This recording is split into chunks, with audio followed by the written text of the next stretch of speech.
All వ్లాగ్స్కి స్వాగతం. మన family members అందరికీ కూడా దసరా శుభాకాంక్షలండి.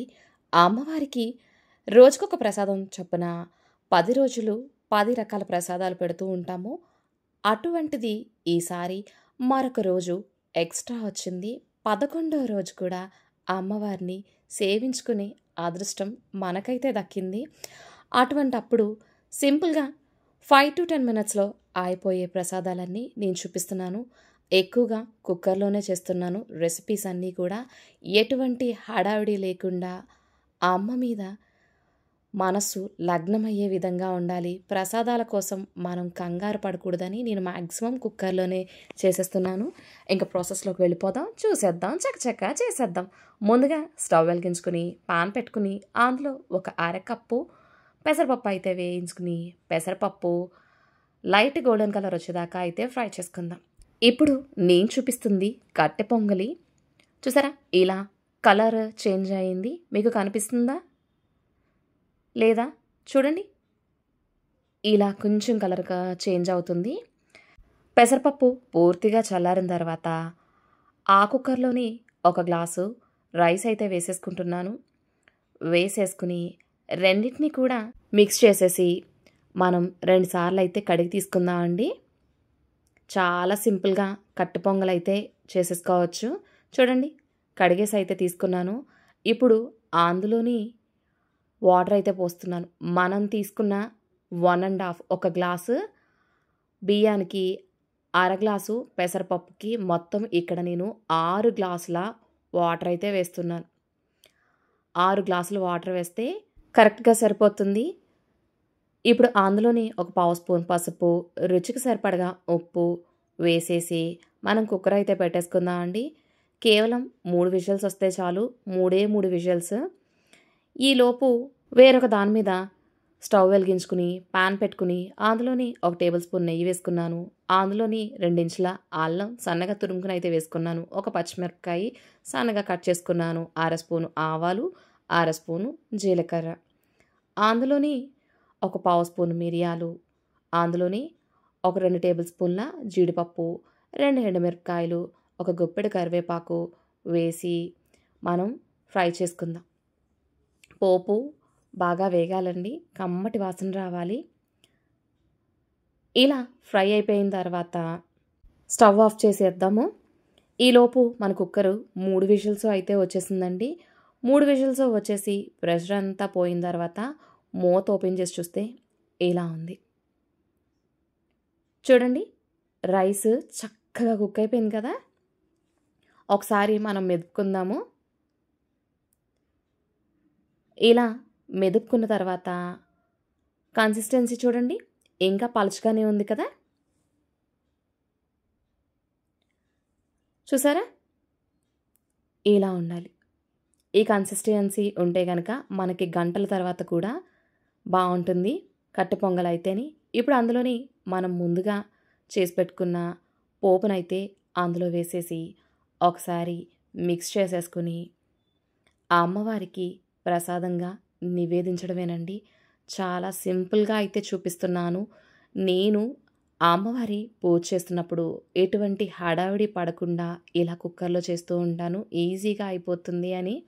చూడండి, కట్టె పొంగల్ అయితే రెడీ అయిపోయింది.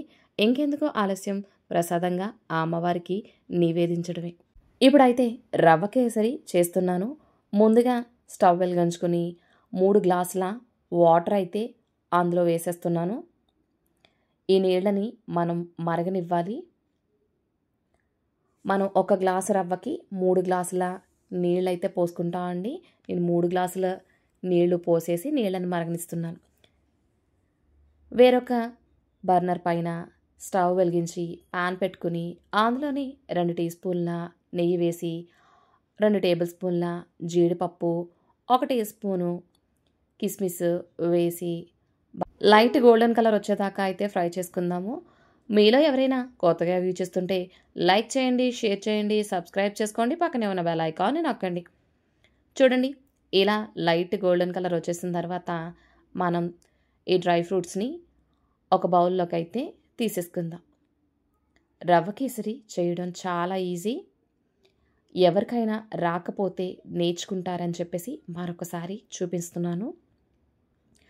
ఇప్పుడు అదే నేతిలో మనం ఒక గ్లాసు రవ్వ అయితే వేసేసుకుందాము. దీన్నే సూజీ రవ్వ, ఉప్మా రవ్వ అంటూ ఉంటారు కదా! ఆ రవ్వను వేసేసుకుని లో టు మీడియం ఫ్లేమ్ మీద 1-2 నిమిషాలైతే ఫ్రై అవనిద్దాం. భక్తే ప్రధానం, ప్రసాదాలు తర్వాతే కదా! కంగారు పడకండి. ప్రసాదాలన్నీ కూడా చాలా ఈజీగా చేసుకోవచ్చు. ఇప్పుడు మనం ఒక పక్కన మరిగించి పెట్టుకున్న వేడి నీళ్ళనైతే ఇందులో కొద్ది కొద్దిగా వేసుకుంటూ ఎక్కడ ఉండంటూ ఫామ్ అవ్వకుండా అయితే మిక్స్ చేసుకుందాం. ఆల్రెడీ రవ్వ నేతిలో వేపిన మూలన ఉండ ఏమి కట్టదు. ఒకవేళ కట్టుతుంది అన్న భయం అవసరం లేదు. మనం కొద్ది కొద్దిగా వేసుకుంటే ఎక్కడ ఉండంటూ కట్టకుండా ఉంటుందండి. అలా మిక్స్ చేసుకుంటూ ఉన్న 1-2 నిమిషాలకి దగ్గర పడిపోతుంది. అదే టైంలో 1.5 గ్లాసు పంచదార అయితే వేసుకుంటున్నాను. ఈ ప్లేస్‌లో మీరు బెల్లాన్ని కూడా వేసుకోవచ్చండి. వేసుకుని 1-2 నిమిషాలు కంటిన్యూస్‌గా కలుపుతూ ఉండండి. పంచదార పూర్తిగా మెల్ట్ అయింది అన్న టైంలో అందులోనే మనం ఒక అర స్పూను యాలకుల పొడి, ఒక చిటికెడు యెల్లో ఫుడ్ కలర్ అయితే యాడ్ చేస్తున్నాను. ఫుడ్ కలర్ ఆప్షనల్ అండి. ఈ రెండిటిని వేసేసి బాగా మిక్స్ చేసుకుందాము. బాగా మిక్స్ చేసుకుంటే చూడండి కలర్‌ఫుల్‌గా కనిపిస్తుంది కదా! చాలా చాలా ఈజీగా అయితే రవ్వ కేసరి చేసుకోవచ్చు. కేసరి బాత్ అని కూడా అంటూ ఉంటారు కొంతమంది అయితేని. ఇలా మనకి ప్యాన్ నుంచి సెపరేట్ అయిపోతుంది అన్న టైంలో మనం స్టవ్ ఆఫ్ చేసేసుకోవాలి. ఇంకొంచెం ఒక్క నిమిషం ఆగినా సరే అది ఇంకా గట్టిగా అయిపోతుంది. సో, కొంచెం పల్చగా ఉన్నప్పుడే స్టవ్ ఆఫ్ చేసేసుకుని, మనం ముందుగా ఫ్రై చేసి పెట్టుకున్న డ్రై ఫ్రూట్స్ వేసేసుకుని, ఒకసారి మిక్స్ చేసుకుంటే మన రవ్వ కేసరి అయితే రెడీ అయిపోయిందండి. ఇంకెందుకు ఆలస్యం, ఆ అమ్మవారికి ప్రసాదంగా నివేదించడమే. ఇప్పుడు సేమియా పాయసం ఎలా చేసుకోవాలో చూపిస్తున్నాను. ముందుగా స్టవ్ వెలిగించుకొని, పాన్ పెట్టుకుని, అందులో 2 టీ స్పూన్ల నెయ్యి వేసుకుని, అందులోని 1 టేబుల్ స్పూన్ జీడిపప్పు, ఒక అర టేబుల్ స్పూను కిస్మిస్ 2 వేసేసుకుని బాగా ఫ్రై అయిన తర్వాత వాటిని ఒక బౌల్లోకి అయితే ట్రాన్స్ఫర్ చేసేసుకుందాం అండి. ఇలా మన జీడిపప్పుని, కిస్మిస్‌ని ఒక బౌల్లోకి వేసేసుకున్న తర్వాత అదే నేతిలో ఒక గ్లాసు మన సేమియా అయితే వేసేసుకుని లో టు మీడియం ఫ్లేమ్ మీద లైట్‌గా కలర్ చేంజ్ అవుతుంది అనేంత వరకు అయితే మనం ఫ్రై చేసుకుందాం. చూడండి 1-2 నిమిషాలు వేగిన తర్వాత కలర్ అయితే కొంచెం మారింది కదా! ఇప్పుడు మనం ఒక బౌల్లోకైతే ట్రాన్స్ఫర్ చేసేసుకోవచ్చండి సేమియాని. చాలా సింపుల్‌గా అయిపోతుంది. గంటల తర్వాత కూడా మన సేమియా అప్పుడే చేసినంత రుచిగా ఉంటుంది. అస్సలు చిక్కపడకుండా, పాలు విరగకుండా ఎలా చేయాలో నేను చూపిస్తున్నాను. ఇలా సేమియాని పక్కన పెట్టేసుకుని, స్టవ్ వెలిగించి ఒక గిన్నె పెట్టుకున్నాను. అందులోని 4 గ్లాసుల పాలైతే వేసుకుంటున్నాను. 2 గ్లాసుల నీళ్ళు. మొత్తం ఇక్కడ కన్సిస్టెన్సీ వచ్చేసి 6 గ్లాసులు. 1 గ్లాసు సేమియాకి 4 గ్లాసుల పాలు, 2 గ్లాసుల నీళ్లు పోసి ఒక పొంగు రానివ్వండి. ఒక పొంగు వచ్చేసిన తర్వాత అందులోని మనం ముందుగా ఫ్రై చేసి పెట్టుకున్న సేమియానైతే వేసేసుకుందాం. సేమియాను వేసేసుకుని ఒకసారి మిక్స్ చేసుకుందాం. మిక్స్ చేసుకుని ఒక 5 నిమిషాలు అలా వదిలేయండి. మనకి సేమియా చక్కగా కుక్ అవుతుంది. ఇప్పుడు సేమియా ఉడికిందా లేదా అని చెప్పేసి చూస్తున్నానండి. సేమియా అయితే చక్కగా ఉడికిపోయింది. మనం ఇలా అంటే అలా విరగాలి. చూసారా చక్కగా కుక్ అయిపోయింది కదా! ఇప్పుడు ఒకసారి కలిపేసుకుని స్టవ్ ఆఫ్ చేసేసుకుని పక్కకు దించేసుకుందాము. పక్కకు దించేసుకుని అందులోని ఒక అర స్పూన్ యాలకుల పొడి, ఒక గ్లాసు బెల్లం తురుము అయితే వేసేసుకుని, మనం ముందుగా ఫ్రై చేసి పెట్టుకున్న డ్రై ఫ్రూట్స్‌ని కూడా అందులో వేసేసి బెల్లం పూర్తిగా కరగనివ్వండి. 1-2 నిమిషాల్లో బెల్లం అయితే కరిగిపోతుంది. వేడి వేడి పాలలోనే కదా మనం వేసాము. సో, అందుకని చెప్పేసి బెల్లం ఈజీగా కరిగిపోతుంది. ఆ అమ్మవారికి ప్రసాదంగా నివేదించడమే. ఇప్పుడు గారెలైతే ఎలా వేయాలో చూపిస్తున్నానండి. ముందుగా ఒక గ్లాసు మినప్పప్పునైతే తీసుకుని దాన్ని 2 సార్లు కడిగేసి అందులో వాటర్ పోసేసి ఒక 4 గంటలనైతే నాననివ్వండి.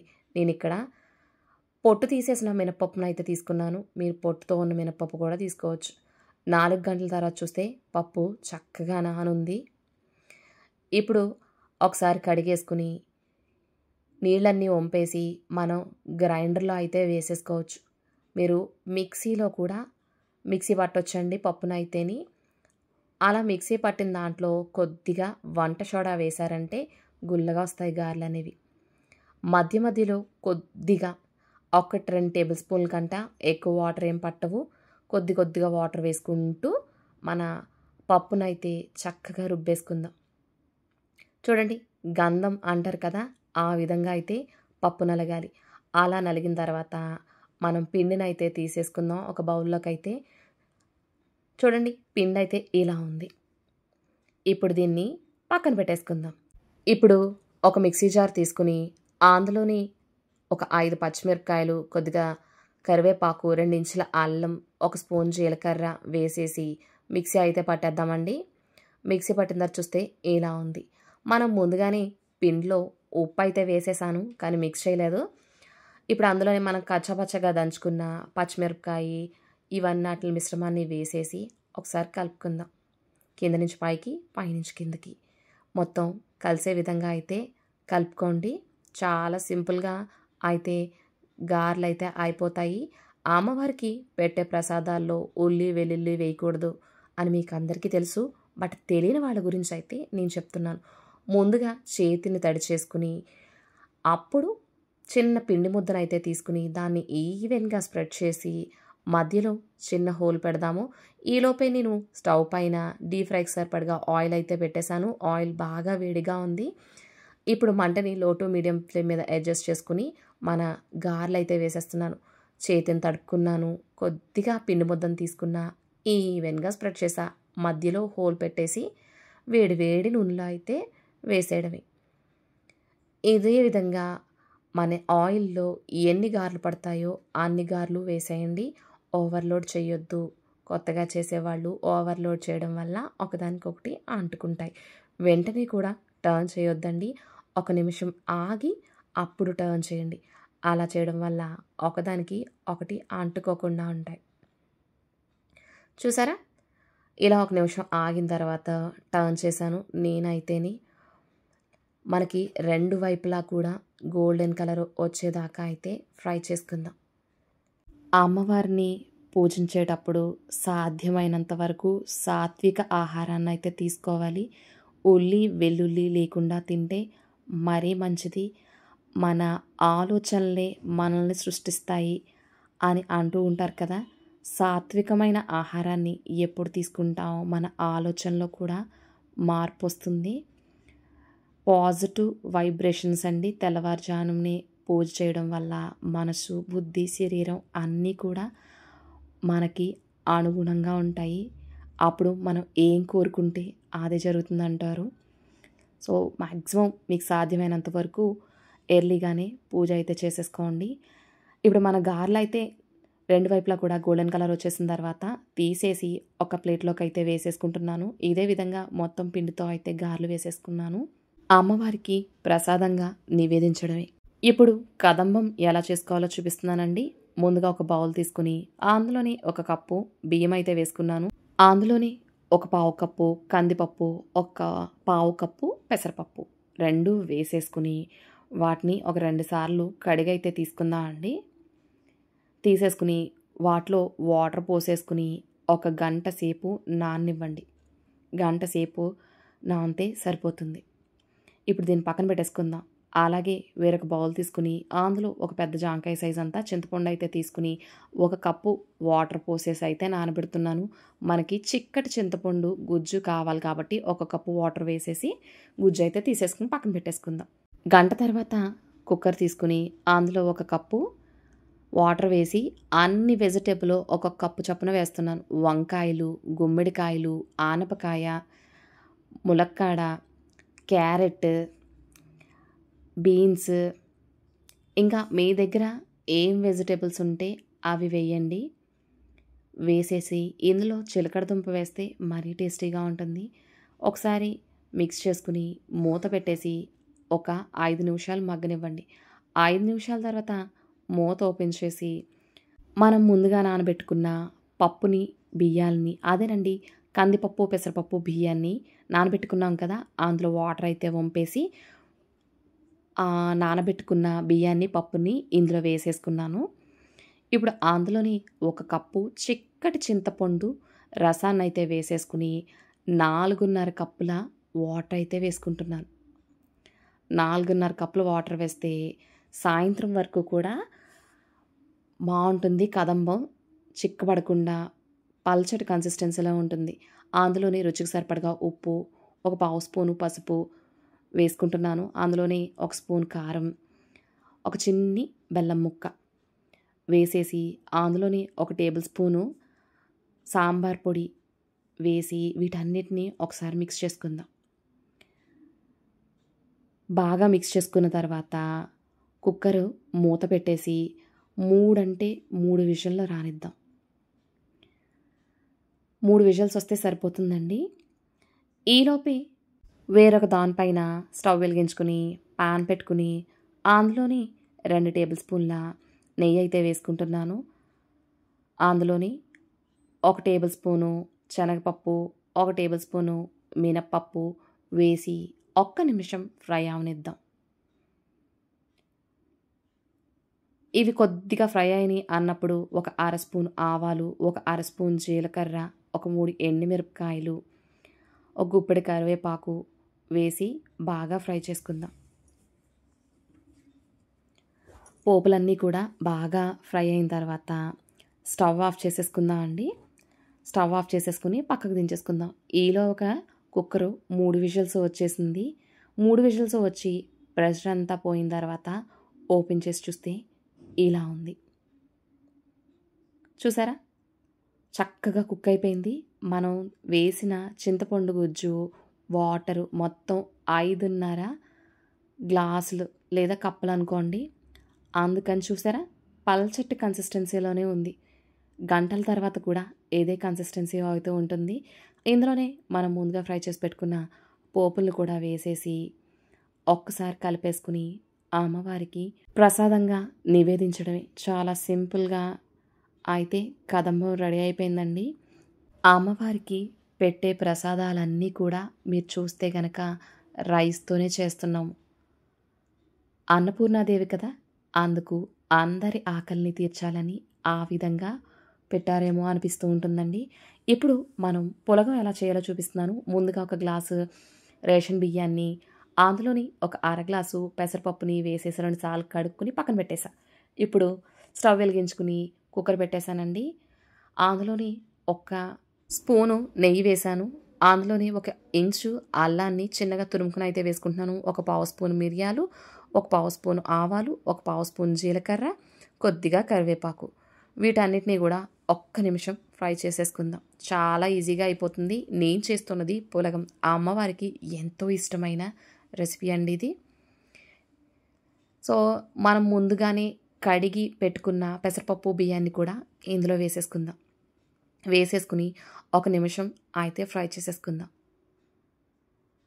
ఇలా ఫ్రై అవుతున్నప్పుడు కమ్మటి వాసన వస్తూ ఉంటుంది.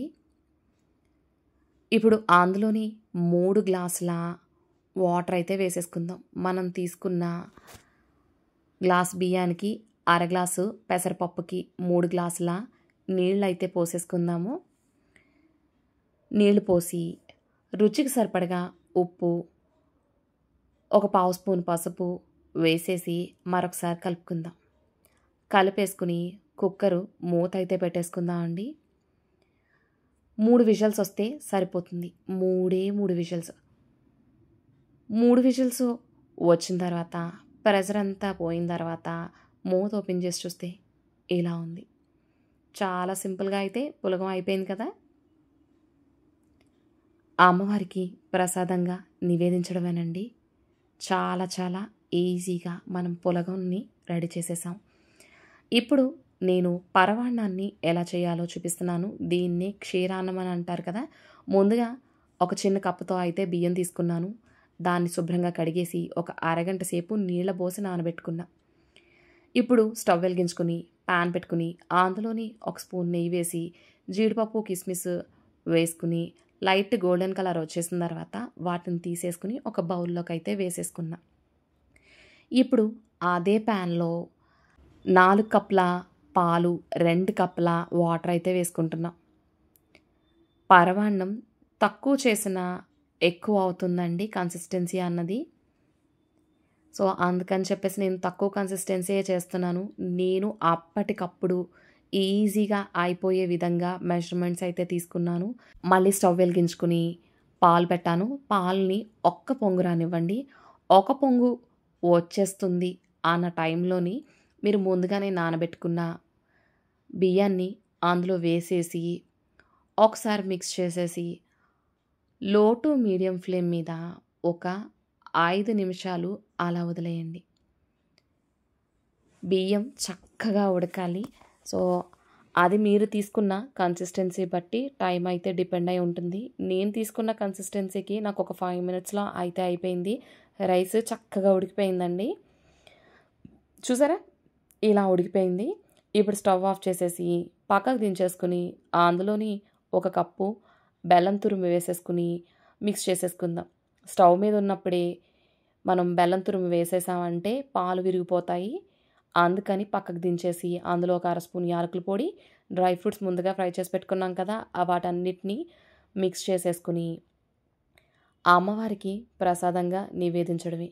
Thank you for watching my video.